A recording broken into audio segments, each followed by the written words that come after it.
సాంప్రదాయ మాంజాతో పెద్ద ప్రమాదం లేదు. ఎటొచ్చి చైనా మాంజాయే మృత్యుదారమే ఎదురొస్తోంది. అవతలివాడి కైట్ తెంచడం మాట పక్కన పెడితే అన్యాయంగా రోడ్డు మీద వెళ్లేవాళ్లు బలైపోతున్నారు. ప్రాణాలు హరించే ఈ చైనా మాంజాపై నిషేధం ఉన్నా దొంగచాటుగా అమ్మేస్తున్నారు కొందరు దుర్మార్గులు.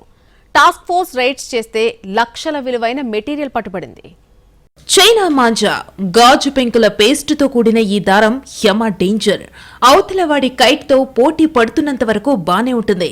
ఒక్కసారి కైట్ లూజ్ అయి గాలిపటం తెగిందంటే ఎవరికో మూడిందని చెప్పాలంటే ఇదొక యమపాశం.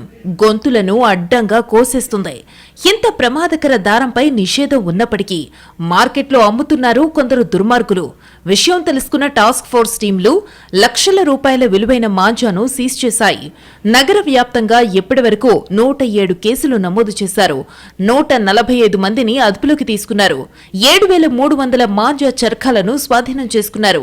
వాటి వర్త్ 88 లక్షలుంటుందని పోలీసులు చెబుతున్నారు. సుపద గ్రూప్ వారి సంక్రాంతి శుభాకాంక్షలు. తెల్లాపూర్లో 3 BHK 4 BHK ultra luxury apartments తో ప్రతిష్టాత్మకమైన ప్రాజెక్ట్ గమ్య. Cell number 88795551. ఈ సంవత్సరం 107 కేసులు బుక్ చేయడం జరిగింది. పూర్తిగా హైదరాబాద్ సిటీలో ఈ only task force and law and order వాళ్ళు కలిసి చేసినవి 107 కేసులు బుక్ చేయడం జరిగింది. అదే రకంగా 148 మంది వ్యక్తుల్ని అదుపులోకి తీసుకొని వాళ్ళ మీద కేసులు బుక్ చేయడం జరిగింది.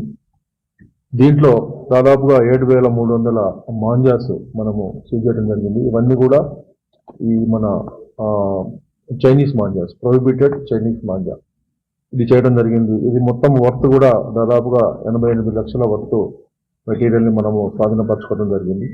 మాంజు అంటేనే కొంచెం జాగ్రత్తగా ఉండాలి. అందున చైనా మెటీరియల్ అయితే మృత్యుపాసమే. తగిలిందా తెంచేస్తుంది. ఒక్కోసారి ప్రాణమూ పోతుంది. అవతలి వాళ్ల కైట్ ని లూట్ చేయడమేమో కానీ యువతల ప్రాణాలు హరిమంటున్నాయి. పతంగి కట్టయిన తరువాత మాంజా గాల్లోకి ఎటో వెళ్తుంది. ఏ కరెంటు స్తంభానికో చిక్కుకుంటుంది, లేదంటే ఏ రోడ్డుకో అడ్డంగా వాలిపోతుంది. కంటికి కనిపించదు. మెడకు తాకిందా ఉసురు తీసినట్టే. ప్రధానంగా 2 వీలర్ మీద వెళ్లే వాళ్లకు మరీ డేంజర్. హెల్మెట్ లేదంటే అంతే సంగతులు. ముఖానికి తగిలినా నెత్తురు కారాల్సిందే. మనుషులు చనిపోయిన సందర్భాలు కోకొల్లలు. అప్పట్లో లంగర్ హౌస్ దగ్గర ఆర్మీ జవాన్ మాంజాకు బలైపోయాడు. తాజాగా నిజామాబాద్లో ఓ చిన్నారి గొంతును మాంజా తెంపేసిందే. మనుషులకే కాదు పక్షులకు కూడా ఇవి హానికరమే. పర్యావరణానికి కూడా చేటు తెచ్చేదే. అందుకే దీనిపై నిషేధం విధించారు. ఎంతగా బ్యాన్ చేసినా ఎక్కడో ఓ చోట అమ్మేస్తున్నారు. అందుకే పోలీసు శాఖ టాస్క్ ఫోర్స్ ని ఏర్పాటు చేసింది. అలాగని బాధ్యతను వాళ్ల మీదే వేయటం సరికాదు. పబ్లిక్ కి కూడా రెస్పాన్సిబిలిటీ ఉండాలి. ఎక్కడ చైనా మాంజా అమ్మినట్టు కనపడినా నిలదీయాలి. అవసరమైతే దగ్గరుండి పోలీసులకు పట్టించాలి. సోషల్ మీడియాను కనీసం ఇలాంటి మంచి పనికైనా వాడుకోవాలి. లేదంటే ఏ చిన్నారో ఓ చిరుద్యోగో బలి కావాల్సిందే.